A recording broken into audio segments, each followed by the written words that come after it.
In today's news, party premier under fire once again. WALWYN pressures Smith and RYMER on vote of no confidence. Week-long tribute to retired Chief Justice is scheduled. VI delegation at PAHO Council.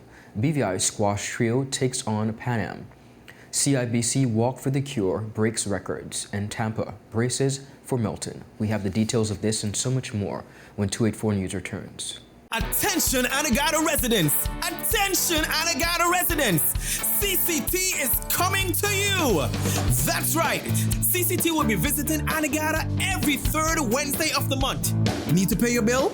Sign up for a new service? Or have a customer service concern? CCT has got you covered! No need to leave the island. CCT is here to make staying connected easier than ever. Mark your calendars for every third Wednesday starting October 16th and visit us for all your CCT service needs. For more information, call us at 444-4444 or follow us on any of our social media pages. See you soon, Anegada! Rashford made it. Manchester United have come from behind to lead. At home or on the go, watch CCT Live. Download our app and carry your favorite TV shows, news, or live sports anywhere you go. Visit cctbvi.com/live, select your package, and tune in. Hello everyone and welcome to this edition of 284 News. It is Tuesday, October 8, 2024. I'm Ron Grant, bringing you the very latest out of Tortola in the Virgin Islands. A happy Tuesday's wish to each and every one of you. Thank you so much for joining us. Premier and Minister for Finance, Dr. the Honorable Natalia D. Wheatley, faces mounting criticism once again after his decision to use public funds to provide financial support for the privately organized event that will be headlined by Vybz Kartel in 2025. This decision comes amid growing discontent over the government's spending priorities, which critics question whether this significant expenditure on entertainment is prudent, citing the seemingly rushed return of the BVI Music Festival earlier this year and the non-stop concert in 2023. Critics, including those within Wheatley's cabinet, argue that the timing of this investment is especially concerning as the territory grapples with ongoing socio-economic challenges. Among voices of disapproval are Deputy Premier, the Honorable Lorna Smith OBE, along with Minister for Communications and Works, the Honorable Kai M. RYMER, who have both publicly criticized the allocation of funds for the event. Wheatley has gone on the record to defend his investment in the past, asserting that hosting major events bolsters the BVI's tourism industry. He argues that such gatherings draw visitors to provide a boost to local businesses and help put the territory on the map for international audiences. Yet, critics remain unconvinced. Not only has there been a lack of substantial data made available to the public to support the Premier's claims, some are pointing out that the selection process for events receiving government sponsorship remains unclear and appears to be heavily influenced by the Premier's discretion. In a quote, "If this investment is truly aimed at boosting tourism, why not direct the funds to long-standing cultural events like the Emancipation Festival, the BVI Food Fete, or the recently revived Music Festival?" One resident questioned, echoing a sentiment shared by many. 284 Media wants to know your views on this decision. Go to our 284media.com page and scan the QR code on your screen to share your views. Following news that two government legislators have voiced disapproval of the government's financial support of dancehall artist Vybz Kartel's upcoming performance in the BVI, opposition member, the Honorable WALWYN, is calling on those members to support the upcoming motion of no confidence by His Majesty's loyal opposition scheduled for October 18, 2024. Vybz Kartel, whose given name is Adijah Palmer, is officially contracted to perform in the BVI in March of 2025. Deputy Premier Lorna Smith and Communications Minister Kai RYMER have both publicly expressed their disapproval for this engagement. In light of their public disapproval, 6th District Representative, the Honorable WALWYN, has urged them to support the opposition's campaign and hold the Premier accountable for the finances of the country. If the Premier is doing this, then that is a slap in the face of the people who continue to cry out about the deteriorating quality of life in the territory. We had an issue before where we raised concerns as the opposition about this $250,000 non-stop party. We had a loss of about $1 million at the failed music fest. We had a situation where there was an underestimation of salaries of over $20 million. I heard that you mentioned that 2 ministers of government have spoken out against the White Cartel show, but these were some of the same ministers who stood up and vehemently defended the premier when he first did his non-stop party that we called MILTON. They defended him as well on the $1 million loss that he had in the music fest. They defended him on the $20 million underestimation, which I think squarely, the blame squarely belongs to him as the Minister of Finance. There is information circulating that Premier Wheatley was integrally involved in plans to bring the Jamaican artist to perform in the BVI. Both Smith and RYMER indicated that they do not believe it is the right time for the government to engage in such initiatives. They suggested it would be a gross misuse of government resources, as the territory has more pressing matters at hand. WALWYN echoed these sentiments. Wherever the money is coming from, whether it's the Premier's office or the Tourist Board, this is taxpayers' money.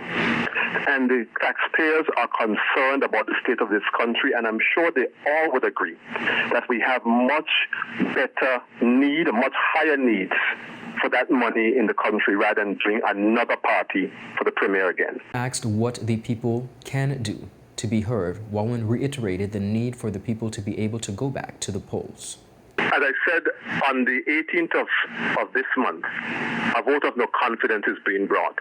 The vote of no confidence is not being brought because the opposition wants to be belligerent or they want to oppose the government for opposing sake. If you look at the clauses, all of those clauses that were written in that vote of no confidence are the things that are on the minds of the people of this country. That was the reason why that vote of no confidence was brought, and we took the time to explain the clauses and the reasons why we believe that this vote of no confidence should be held and should be upheld.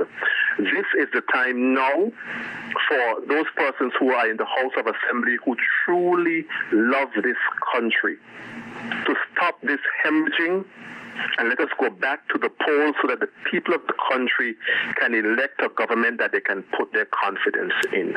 The government of the Virgin Islands has announced a week-long national celebration honoring the Right Honorable Dame Janice M. Piera from October 21st to the 27th. The celebration recognizes her retirement as Chief Justice of the Eastern Caribbean Supreme Court and her recent appointment to His Majesty's Most Honorable Privy Council. Dame Piera, originally from Virgin Gorda, served as the first female Chief Justice of the ECSC, a role she held from 2012 until her retirement earlier this year. Now her appointment to the Privy Council, confirmed by King Charles III, highlights her significant contributions to the judiciary, and her role as a legal pioneer. During her tenure, she spearheaded the integration of digital platforms, which enabled the courts to maintain their efficiency during the challenges posed by the COVID-19 pandemic.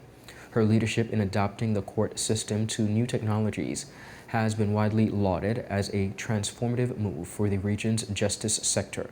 The Privy Council, a historic judicial body of the United Kingdom, acts as the highest court of appeal for many Commonwealth nations, including those in the Eastern Caribbean. Piera's new role will involve providing legal guidance to the sovereign and contributing to decisions affecting the wider Commonwealth. The planned celebration will feature events across the territory, including school visits and a special sitting of the ECSC at the multi-purpose sports complex. Up next, viewers, we have much more on the local scene. We'll be right back after a quick commercial break. He hit me. Will CG cover this? Don't worry. Remember when I was in that competitive arm wrestling circuit? 3-time champion, baby! I did feel bad crushing all those arms and dreams. So I took them all out for ice cream, and then we got crushed. Anyway, CG handled my claims fast. That explains the arm. The best cover for the best value. CG Insurance. Good like that. At Partners for Kids, your child's health and happiness are at the heart of everything we do. We've been the trusted medical home for children and adolescents up to 18 years old. And now, we are excited to welcome a new member to our family of healthcare professionals. Introducing Dr. Aisha Maxwell, our new family practitioner. Dr. Maxwell brings a wealth of experience and deep passion for pediatric and adult care, ready to join our team in providing first-rate health services to your family. At Partners for Kids, we believe in a collaborative approach to healthcare, with partners in physical therapy, occupational therapy, and clinical psychology. Partners for Kids, where caring is just the beginning. Visit us at Road Reef Plaza, Tortola, open Monday to Friday, 8 a.m. to 5 p.m. Call us at 284-444-5437 or reach out at info@partnersforkids.com to learn more.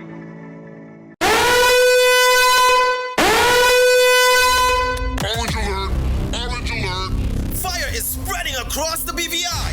The fastest, most reliable, and affordable fiber internet service is here for you.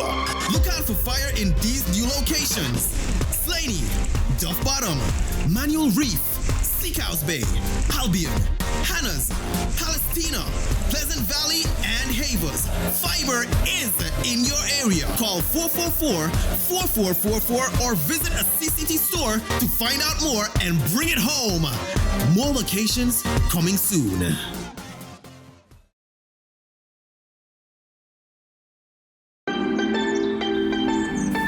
There are many ways to enjoy life, like so many ways to count on Popular.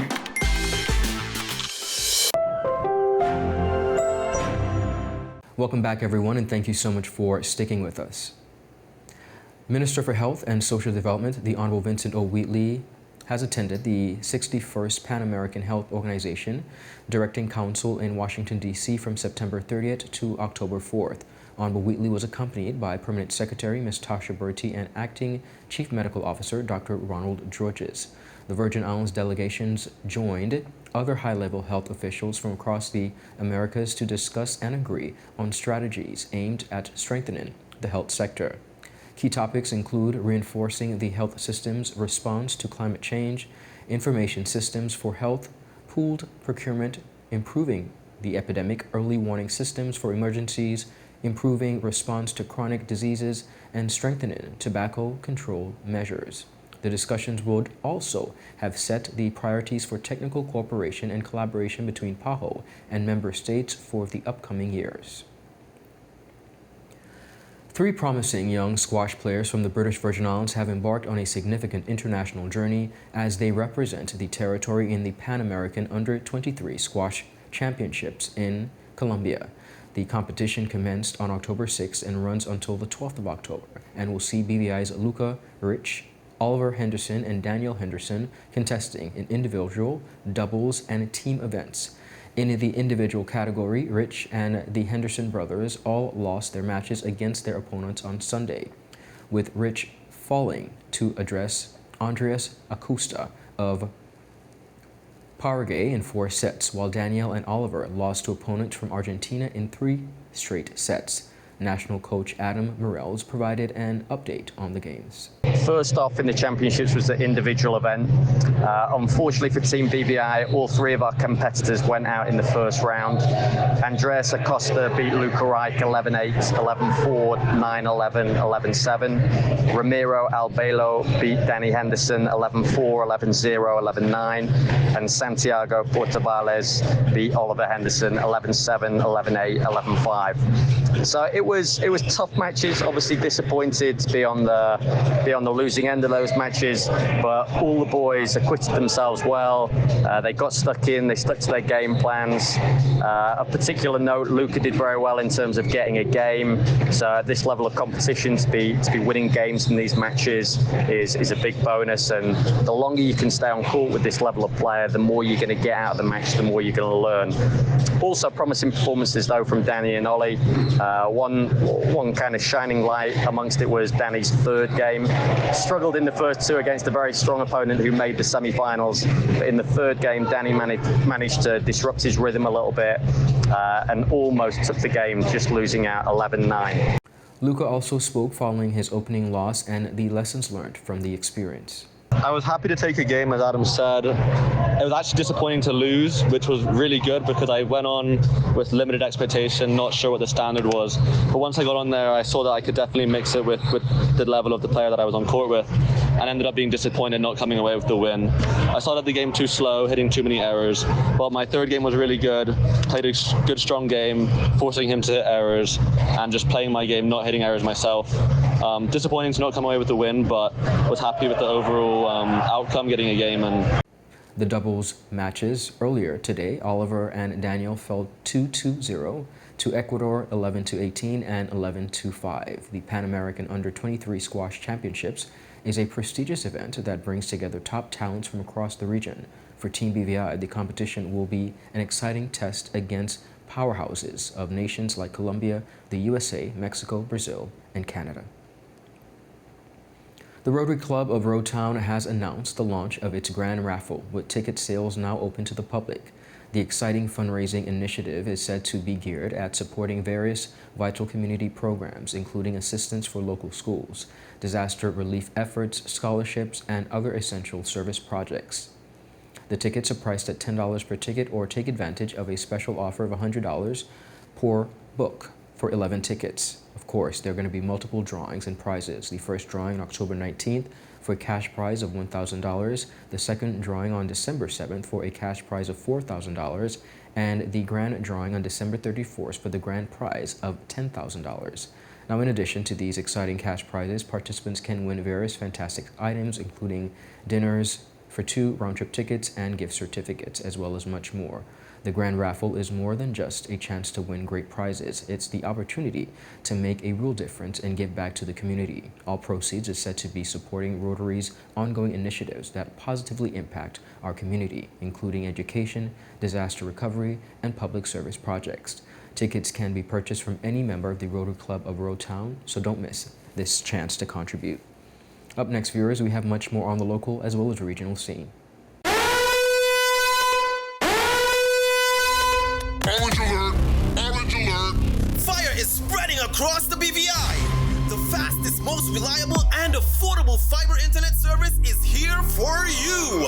Look out for fire in these new locations: Slaney, Duff Bottom, Manual Reef, Seacouse Bay, Albion, Hannah's, Palestina, Pleasant Valley, and Havers. Fiber is in your area. Call 444-4444 or visit a CCT store to find out more and bring it home. More locations coming soon.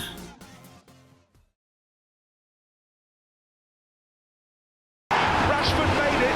Manchester United have come from behind to lead. At home or on the go, watch CCT Live. Download our app and carry your favorite TV shows, news, or live sports anywhere you go. Visit cctbvi.com/live, select your package, and tune in.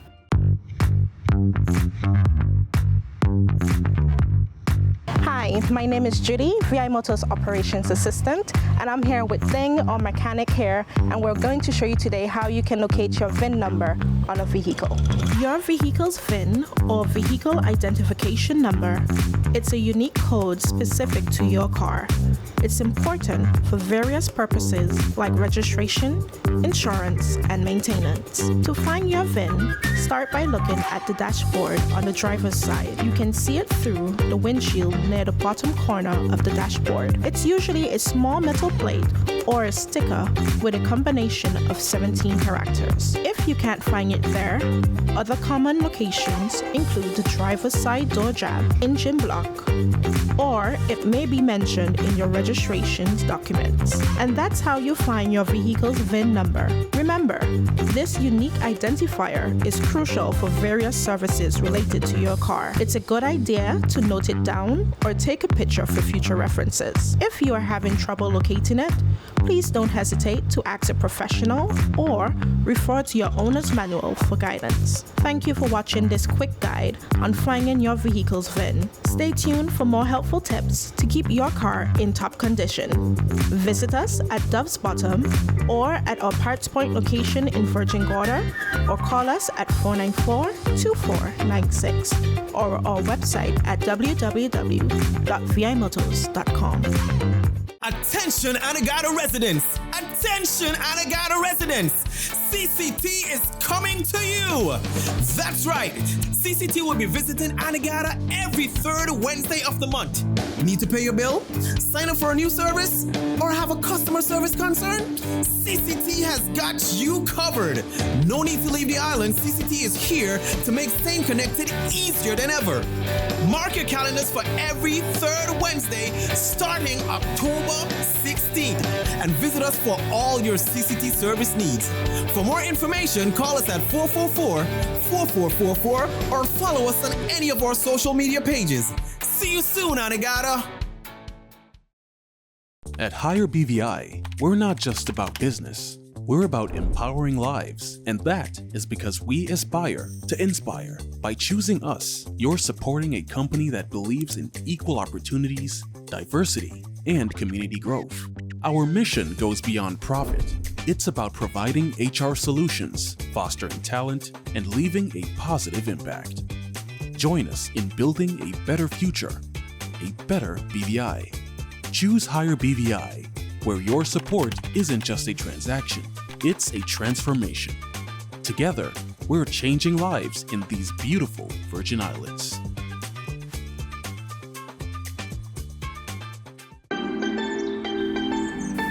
There are many ways to enjoy life, like so many ways to count on Popular.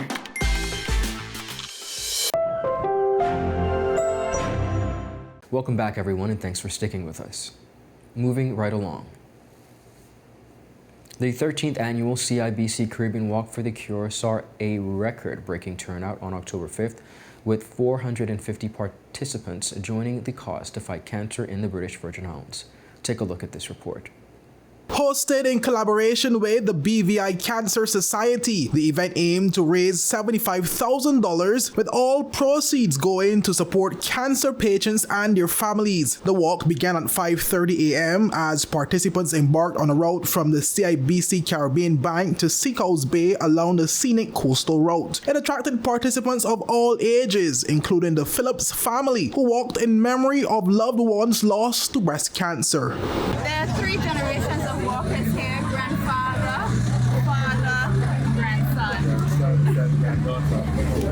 And we decided to do this walk to support the cause. My stepmom passed from breast cancer, and so I wanted to honor her. And my best friend at 47 years, she passed from breast cancer also. So this time, I remember her. Yeah, I remember them. And what did you think of the walk? Oh, the walk was really, really good. We really enjoyed just heading down, getting that early morning breeze and heading down to Seacoast Bay, taking that lap, coming back up. It was really, really good. The funds raised from the event will benefit essential programs, including patient care, counseling, and educational campaigns aimed at raising awareness of the importance of early detection. This year, a portion of the funds will also support a data collection and analysis initiative, partnership with the BVI Cancer Society and the Public Health Epidemiology and Disease Surveillance Unit. Fabian Devonish, branch manager at CIBC Caribbean and walk manager, said he was thrilled with the turnout and the unwavering support from the participants and sponsors. This year, Gloria set a target of $75,000 for CIBC Caribbean to raise for our Walk for the Cure initiative. And through the course of our 5 events this year, Campaign for the Cure, Hike for the Cure, Hunt for the Cure, Walk for the Cure, and Cruise for the Cure, which is next week, and tickets are still available for that. We'll be able to come very close to the $75,000. There are 2 things that we pledged to do this year. One would be to support the creation of a cancer registry for the BVI, which we consider to be very important. And 2, our usual contribution to the BVI Cancer Society, so that they can continue their work in the community. A BVI Cancer Society President Gloria Foy echoed Devonish's sentiments, as well as to urge the BVI government to get more involved with supporting cancer awareness initiatives. I thank the BVI community for coming out and supporting us, but as I look around, I don't see one member of the government, and you need to not only talk the talk or walk the walk. We need you all to support the initiative of the bank and of Cancer Society. We need a cancer registry to get off the back burner, put it to the front burner, because we need to know what's causing the many cancers that are happening in the BVI. So once again, I thank all the supporters for coming out, because it's a very difficult thing to get out of bed for 5:30 in the morning, but it's for a good cause. His Excellency Governor Daniel Pruse also commended the efforts of both CIBC Caribbean and the BVI Cancer Society. It's an amazing cause, and it's fantastic to see well over 400 people here this morning giving up their Saturday morning to come together for what is a really, really joyous event, and supporting such an important area of activity. Cancer is such a terrible, terrible condition. Every effort that the community can make, working in tandem with all the other partners that have their part to play, has got to be positive. And obviously this is part of the global effort to fight cancer and ultimately defeat it. But it's great to be here, and it's a really, really super occasion, and tribute to our great organisers for getting everyone together, and very best of luck to everyone that's supporting this terrific initiative. Thank you. But the morning's atmosphere was electric, with the VI plate pullers entertaining the crowd with cultural pole plating performances upon their return. Public Relations Officer for the VI plate pullers, Zoe Walcott, expressed that the plate pullers were profoundly pleased to be part of this year's Walk for the Cure. Right now, they are actually plaiting the grand chain, and we have used variation of pink ribbons in support of our cancer survivors. So for those of you that do have an interest, we do practice on Saturdays. Just so you know, we're not just for the culture. We do practice on Saturdays at the Sylvie Romney Tortilla Care Park by the lawn from 4 to 5:30.